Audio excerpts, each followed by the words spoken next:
A estas horas, cuando la noche se estira como una vieja lona de circo, me pregunto si aún queda alguien despierto del otro lado. Quizá eres tú, manejando solo por una carretera sin nombre, o tal vez alguien que no logra pegar los ojos porque siente que la oscuridad observa de regreso.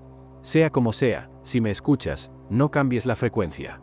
Lo que traigo esta noche no es para los débiles de corazón. Dicen que los circos son alegría, risas, música de organillo y algodones de azúcar. Pero nadie habla de lo que queda atrás cuando la carpa se desmonta. Nadie cuenta lo que se esconde detrás de la sonrisa tiesa de un payaso. Nadie pregunta cuántos secretos mueren con la fiera que se retira a su jaula. Esta noche, aquí en esta cabina prestada de Radio y Penumbra, quiero contarte 3 confesiones.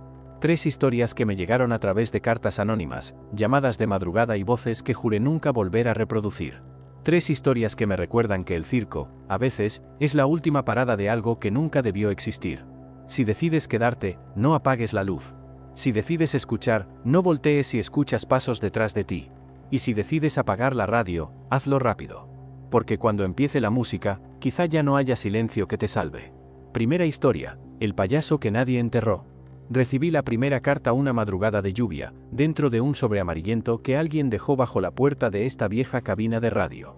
No tenía remitente, solo un papel doblado tantas veces que se partía en los dobleces. Era una confesión. Una de esas que uno no sabe si leer en voz alta o quemar de inmediato. Pero yo elegí leerla. Y desde entonces, algunas noches escucho risas donde solo debería haber estática. Quien la escribió era un viejo artista de carpa. Un payaso. Su nombre ya no importa, porque hace mucho dejó de tener rostro. Contaba que empezó a pintar su cara con cal y colores baratos cuando apenas era un adolescente sin hogar. El circo era la única familia que conoció, una troupe pobre, itinerante, que saltaba de pueblo en pueblo sin dejar más rastro que un terreno baldío y un par de perros callejeros siguiéndolos. Su acto era patético, según él mismo admitía. Bromas de feria, globos inflados con helio robado, carcajadas falsas de niños que reían más por miedo que por gracia. Pero había algo que hacía especial a ese payaso. Un truco que aprendió sin querer. Decía que podía hacer reír a quien ya no respiraba. Todo empezó una noche de invierno, cuando se quedó dormido dentro de la carpa. Afuera nevaba, adentro la lona goteaba en cada esquina. Él encendió una pequeña lámpara de queroseno para no sentir la soledad. Y entre risas forzadas, empezó a ensayar un número nuevo, una rutina muda, solo gestos y muecas. Pero mientras más exageraba su actuación, más sentía que alguien lo miraba desde las gradas vacías. No era un espectador. No era un compañero. Era una sombra, o quizás varias, sentadas muy quietas, demasiado quietas. Al principio pensó que era su mente. El hambre, el frío, la soledad. Pero entonces escuchó lo imposible, un aplauso seco, quebrado, como palmas de manos que no tenían piel. Se detuvo. El silencio lo envolvió como un abrazo helado. Y cuando volvió a moverse, otra vez, más risas, aplausos huecos, susurros que se mezclaban con el golpeteo de la lluvia sobre la lona podrida. Al día siguiente, cuando contó lo sucedido, el dueño del circo, un hombre flaco, siempre con un puro apagado entre los labios, le dijo que no hablara de eso. Que si era capaz de hacer reír a lo que no debía, entonces mejor callara. Pero en la siguiente función, después de que los niños y sus padres se fueran a casa, el dueño cerró las puertas de la carpa. Quedaron solos, el payaso, el dueño y esas sombras que ya no se ocultaban. Le pidieron repetir su número, una y otra vez. Y cada noche, cuando los vivos se iban, los muertos se sentaban a verlo actuar. El payaso no cobraba por eso. Nunca cobró. Pero cada función se lo devoraba un poco más. Primero fueron sus ojos, apagados detrás de la pintura blanca. Después, su voz, cada vez más rota.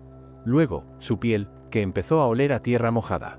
Un día, la troupe despertó y encontró su camerino vacío. Nadie buscó su cuerpo. Nadie preguntó dónde estaba. Pero desde entonces, cada circo que monta su carpa sobre ese terreno siente que el viento bajo la lona ríe solo, que un payaso sin cara todavía hace reír a un público que no paga boleto. Yo no sé si esta carta era verdad. Pero a veces, cuando reviso los sobres viejos que llegan a la estación, encuentro globos desinflados dentro. Globos manchados con algo que no quiero tocar. Y mientras leo esto, mientras tú me escuchas, siento que alguien aplaude muy despacio detrás de esta cabina. En nuestra segunda historia, uno preferiría que la línea telefónica de esta cabina se quedara muda. Pero los fantasmas no usan timbres ni tocan puertas. Hace unos meses, una mujer me llamó cuando apenas faltaban minutos para cerrar la transmisión. Su voz era hueca, como si la distancia tragara cada palabra. Me pidió que escuchara lo que su padre había escrito antes de desaparecer. No pude negarme. Y desde entonces, cada vez que escucho un crujido de metal, me viene a la mente la imagen de esa jaula que nunca debió existir. Su padre fue domador de fieras en un circo de tercera, de esos que ya casi nadie recuerda. Decía que no amaba a los animales, los temía. Y en ese miedo encontraba el aplauso. Cada función era una danza de látigos y garras, rugidos falsos y colmillos limados. Pero un día llegó algo que no estaba en el programa. Fue en un pueblo perdido. Llegaron tarde, montaron la carpa bajo una tormenta de tierra. Esa noche, uno de los cuidadores encontró algo arrastrándose detrás de los remolques, una criatura que nadie pudo describir bien. Decían que parecía un perro enorme, otros que era un mono sin pelo. La verdad, nadie se ponía de acuerdo. Pero el dueño, siempre sediento de morbo, ordenó encerrarlo. Mandaron soldar una jaula especial, lejos de la vista del público. Lo anunciaron como la fiera del más allá. Cobrarían entrada extra para verla. Pero jamás la mostraron. La jaula siempre estaba tapada con una lona negra, y de vez en cuando, dejaban escapar un gruñido grabado. El miedo vendía más que la verdad. Lo que pocos sabían era que cada noche, el domador debía acercarse solo a esa jaula.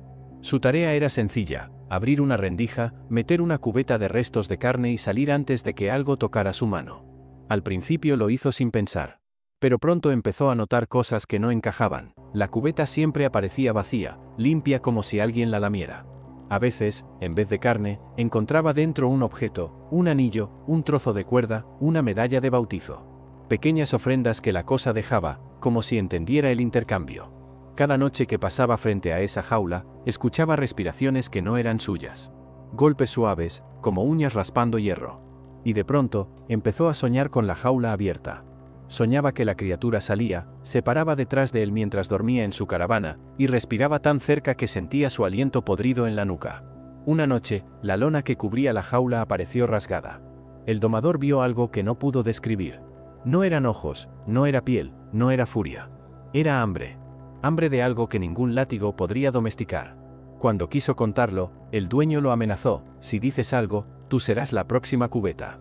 La última vez que lo vieron, estaba parado frente a la jaula, murmurando palabras que su hija encontró en su diario: si la abro, me dejo ir. Si la dejo ir, me abre. Luego desapareció. Ni un rastro. Pero el circo siguió. La jaula siguió. Se mudaron de pueblo en pueblo, vendiendo boletos para ver nada. Pero de vez en cuando, alguien desaparecía del público: un niño distraído, un borracho que se colaba por la parte trasera de la carpa. Nunca quedaba rastro, excepto la cubeta vacía y una nueva muesca soldada en los barrotes. La hija cerró su llamada con un susurro: si escuchas golpes de metal esta noche, no abras la puerta. Yo colgué. Pero desde entonces, cada vez que cierro esta cabina, me detengo a mirar detrás de mí. A veces creo escuchar respiraciones al otro lado de la pared.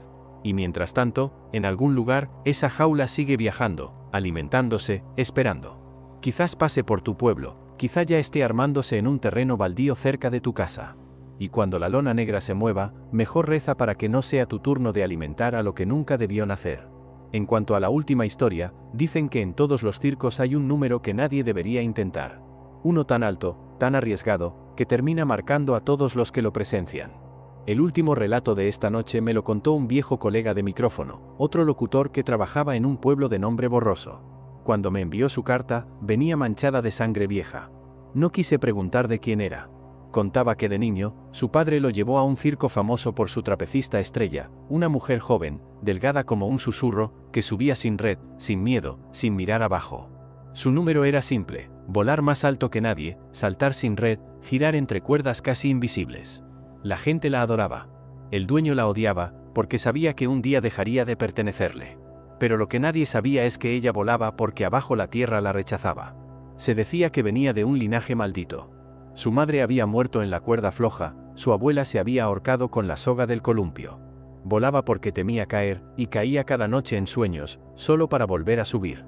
Una madrugada, después de una función llena, un joven la siguió hasta la carpa vacía. Quiso confesarle su amor, dicen. Pero ella ya estaba colgada del trapecio, balanceándose sola, como si escuchara música que nadie más oía. Cuando la tocó, sintió un frío de tumba. Ella se dejó caer. Pero no chocó con el suelo, flotó, suspendida a centímetros de la arena, meciéndose como si manos invisibles la sostuvieran. El joven huyó, gritó, pero cuando trajo ayuda, solo encontraron la cuerda rota y una huella pequeña en el polvo, como si algo se arrastrara hacia la salida. Esa misma noche, la troupe empacó y desapareció. La carpa quedó abandonada, y años después la usaron para fiestas, para misas, para mítines políticos. Pero cada vez que alguien se colgaba de ese viejo trapecio, algo sucedía. Un niño se rompió la espalda jugando a imitarla. Un borracho amaneció colgado de cabeza, muerto, con una sonrisa que nadie pudo borrar. Una novia fugitiva se escondió ahí, solo para desaparecer mientras la cuerda crujía sola bajo la lluvia. El locutor que me envió la carta escribió que visitó la carpa ya viejo, buscando cerrar el ciclo de su miedo. La encontró medio enterrada en un terreno baldío, la lona podrida, las gradas oxidadas. Pero el trapecio seguía colgando, intacto, balanceándose aunque no hubiera viento. Subió a verlo de cerca. Dijo que sintió un calor húmedo, como un susurro que subía desde la arena. Y por un segundo, juró ver a la trapecista girando sobre su cabeza, sonriendo sin boca, invitándolo a saltar.